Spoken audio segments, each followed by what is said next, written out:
hello everyone, welcome back to my channel that is Study Miles with SS. So, how are you all? Hope so you all are fine. Okay? So चलो शुरू किया जाए. आज हमारा characteristics last class में हमने Maxim's कर लिया था. Okay, so today we have to start with characteristics of good learners. So the first point is good learners are persistent. Persistent मतलब होता है कि you can say continuous or gradual. Okay, so good learners are persistent means जो अच्छे learner होते हैं वो persistent होते हैं, मतलब पढ़ाई के प्रति. मतलब ऐसा नहीं है कि आज पढ़े कल छोड़ दिए. They study on a daily basis, they study continuously. Okay, so this is the first point. Second is they know how to make use of their knowledge. So they are very much aware कि how to use their knowledge. Okay, that is how it can be used to solve further problems or real life problems. मतलब अपने problems को कैसे solve करें वो मतलब बहुत अच्छे से solve कर पाते. So they know how to make use of their knowledge. अपने knowledge को किस तरह से use करना उन्हें पता रहता है. Third one is they share their knowledge with others. ठीक है, मतलब उनको ये पता रहता है कि अगर हम कोई भी नॉलेज एक्वायर किए कहीं से भी, so I have to share that knowledge because sharing is caring. Okay. Fourth one is they are free from negative emotions which weaken the learning abilities. मतलब नेगेटिव इमोशंस इसमें आपके आ जाते हैं. फॉर एग्ज़ाम्पल जैसे जलन की भावना होना या किसी के प्रति बहुत गुस्सा होना, लालचपन, ये सारे नेगेटिव इमोशंस आते हैं. उन सब से ये दूर रहते हैं क्योंकि अगर उन सब के साथ रहेंगे, अगर जेलसी की भावना रहेगी उसके अंदर या गुस्सा बहुत रहेगा, सो उनके लर्निंग एबिलिटीज़ को बहुत कमज़ोर करेगा. वो नई नई चीज़ें सीख नहीं पाएंगे क्योंकि अगर वो जलते रहेंगे तो वो कुछ आगे नया नहीं सीख पाएंगे. Okay, so they are free from negative emotions which weaken the learning abilities. Fifth one is they are always curious to learn. Curious means मतलब बहुत एंक्शस रहते हैं कोई चीज़ नई चीज़ सीखने के प्रति. उनको बहुत ललक रहती है. यू कैन से ललक. I don't know the typical Hindi word of curious, but हाँ यू कैन से ललक. मतलब हमेशा सीखने के लिए वो रेडी रहते हैं, हमेशा नई चीज़ सीखने के लिए. They are always curious to learn anything और new things.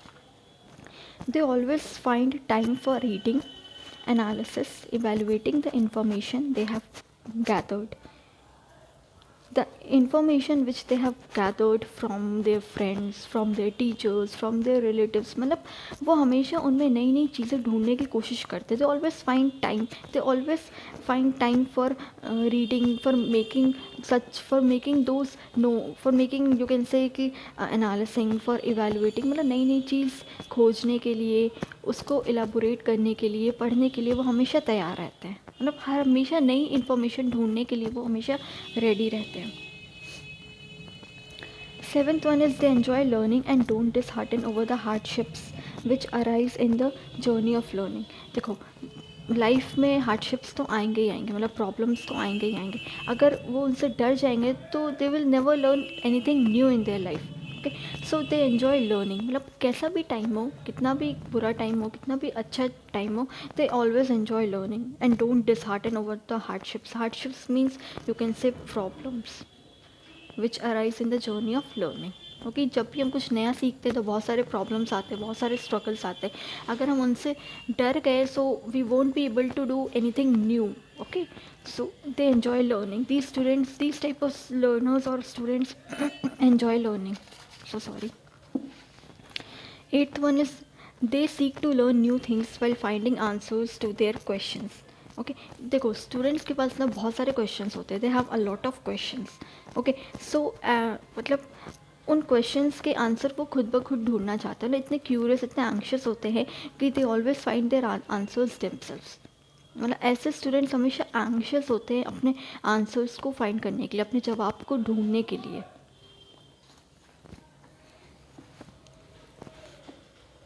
They have the ability to associate new knowledge with what they know already. मतलब ऐसे स्टूडेंट्स क्या रहते हैं, अपने आप को अपडेट करते रहते हैं continuously. Okay, they knowledge is always updated. मतलब वो हमेशा खुद को अपडेट करके रखते कि अभी नया क्या चल रहा है, अभी कैसी टेक्नोलॉजी आई है, वो हमेशा अपडेट रखते खुद को. So they have the ability to associate new knowledge with what they already know. जो नॉलेज उनको पता है उस नॉलेज को वो लिंकअप करके नई नॉलेज ढूंढने की कोशिश करते हैं, या हमेशा अपग्रेडेशन मांगते हैं उसमें. Okay, so okay, let's start with Bloom's taxonomy. This is completed. These characteristics have completed. Okay, so if you find any difficulty in any kind of word or statement, you are free to ask. So let's start with Bloom's taxonomy. Very very important है. एक और यहाँ पे एक topic था जो बहुत important था, I think so that was levels of teaching. Levels of teaching was very very important. And again Bloom's taxonomy भी बहुत इम्पॉर्टेंट है. ओके, इस बार क्वेश्चन आया था इवैल्यूएशन से. दिस वन इवैल्यूएशन से इस बार क्वेश्चन आया था. ओके, सो ये भी बहुत इम्पॉर्टेंट है कमिंग एग्जाम्स के लिए भी. So let's start.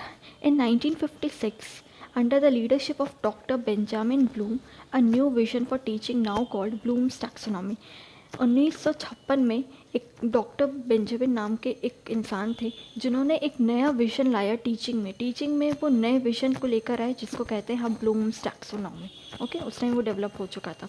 This taxonomy mainly focus on understanding, analysis and evaluating concepts, principles and procedure. ये जो टैक्सोनॉमी है ये एनालिसिस करने में, समझने में, इवेल्युएट करने में, फर्दर रिसर्च करने में, कॉन्सेप्ट क्लैरिटी के लिए बहुत ही यूज़फुल था. Okay, so according to Bloom's taxonomy there are 3 domains of learning. 3 domains कौन कौन से हैं? 3 डोमेन्स है, याद रखना. Okay, cognitive domain, psychomotor domain, affective domain. Cognitive domain क्या होता है आपका? It focuses on knowledge. Okay, cognitive से नॉलेज याद रखना. ये सारे वर्ड्स प्लीज़ याद रखना. ये सारे वर्ड्स एग्ज़ाम में डायरेक्टली पूछते हैं. इस बार इवैल्यूएशन कहते हैं कि सबसे टॉप लेवल कौन सा था, सबसे टॉप लेवल का डोमेन कौन सा था कॉग्निटिव में. इस बार आया था इवैल्यूएशन. सो डायरेक्टली क्वेश्चन पूछते हैं तो प्लीज़ याद रखना, रट लो एकदम. कॉग्निटिव डोमेन क्या होता है? नॉलेज पे फोकस करता है. साइकोमोटर से क्या होता है? हमारा स्किल्स डेवलप होता है.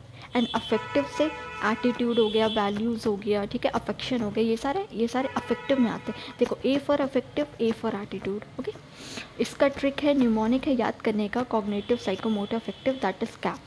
C stands for cognitive, A stands for affective, and P stands for psychomotor. Okay, so you can learn these 3 domains from this trick. Cognitive domain comprises 6 subcategories. Cognitive domain की further 6 categories है. ठीक है, ये तुम्हारी 6 categories है. The first one is knowledge, second is comprehension, third is application, fourth is analysis, 5 is synthesis, and 6th is evaluation. Okay, knowledge is your lowest level of teaching. Okay, knowledge एकदम सबसे lowest level होता है आपका. knowledge मतलब knowledge से ही start होता है. Okay, low order thinking skills knowledge में होती है and high order thinking skills आपका एवेल्युएशन में होता है. So these are arranged from simple to complex. पहले नॉलेज आता है, फिर नॉलेज को हम कॉम्प्रिहेंड करते हैं, उसके बाद उसको अप्लाई करते हैं किसी फर्दर नॉलेज पे, दैट इज़ एप्लीकेशन.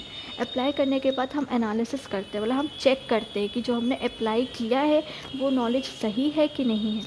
एनालिसिस करते हैं, एनालिसिस के बाद फिर सिंथेसिस करते हैं. मीन्स एनालिसिस में क्या, हम छोटे छोटे पार्ट्स में डिवाइड करके चेक करते हैं कि जो हमने किया है वो सही है कि नहीं. ओके, देन उसके बाद हम सिंथेसिस करते, फिर उन सबको जोड़ते हैं. जोड़ने के बाद फर्दर हम इवैल्यूएट करते हैं. ओके, एनालिसिस में हम छोटे छोटे पार्ट्स करते हैं पहले, फिर उन छोटे छोटे पार्ट्स को जोड़ते हैं, दैट इज सिंथेसिस. और सिंथेसिस के बाद सबसे हाई ऑर्डर थिंकिंग लेवल जो होता है वो इवैल्यूएशन होता है. फिर हम उसको इवैल्यूएट करते हैं. Okay, cognitive domain was revised by Lauren Anderson, ये याद रख लेना name, and David Krathwohl in 2001. ये जो डोमेन है इसको फर्दर रिवाइज किया गया लॉरेन एंडरसन और डेविड क्राथवॉल ने 2001 में. न्यू वर्जन में भी 6 सब कैटेगरीज हैं, that is remembering, understanding, applying, analysis, evaluating and creating. लेकिन अभी तक एग्ज़ाम में ये चीज़ नहीं आई है. ओके। हमेशा एग्ज़ाम में आपका ये पूछा है, लेकिन फिर भी एनडीए का कोई भरोसा नहीं है, वो कुछ भी पूछ सकता है। तो ये भी आपको एक बार आप उसको पढ़ के एक बार आप चले जाइएगा। ओके, वैसे इम्पॉर्टेंट ये है, this one is very important. ठीक है, बाय हार्ट कर लेना। Then then second is psychomotor domain. ठीक है, already have told you, also called kinesthetic domain. इसको काइनेस्थेटिक डोमेन भी कहते हैं, याद रखना। This domain is related to your skills, ये आपके स्किल्स से रिलेट करता है। ठीक है, I have discussed this earlier. Then the affective domain proposed by Krathwohl, Krathwohl ने इसको प्रपोज किया है, इसको propound किया है। It is mainly concerned with feelings and emotions. This domain is mainly concerned with what? Feelings, emotions or attitude. Okay. So, Bloom's taxonomy is completed. Okay. So I hope so आपको lecture पसंद आया होगा, और अगर पसंद